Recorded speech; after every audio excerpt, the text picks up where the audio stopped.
ನಾವಿವಾಗ ಬೆಳ್ಗುಳ ಜಾತ್ರೆಗೆ ಬಂದಿದೀವಿ. ಇವಾಗ ಬೆಳ್ಗೊಳ ಜಾತ್ರೆಗೆ ಹೋಗ್ತಿದೀವಿ. ಬನ್ನಿ ನೋಡೋಣ ಹೆಂಗಿರುತ್ತೆ ಅಂತ. ನಡಿ ಮುಂದೆ ಅಲ್ಲೆಲ್ಲ ಡೆಕೋರೇಟ್ ಮಾಡಕ್ ತಂದಿಟ್ಟಿದ್ದಾರೆ.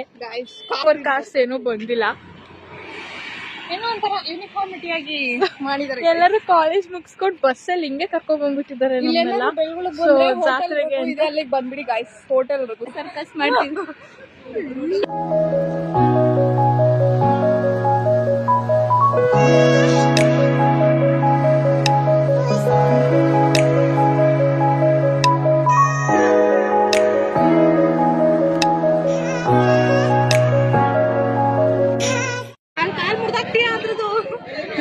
ನಾವೊಂದು ಗೊಂಬೆ ತಗೊಂಡ್ವಿ, ಅಕ್ಷತಾ ಅವ್ರು ತಗೊಂಡ್ರು ಗೊಂಬೆನ.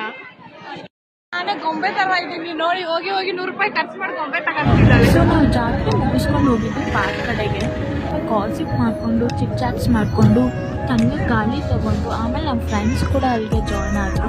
ಎಲ್ಲ ಮಾತಾಡ್ಕೊಂಡು ಟೈಮ್ ಪಾಸ್ ಆದಮೇಲೆ ನಾವು ಮನೆ ಕಡೆ ಹೊರಟಿದ್ವಿ.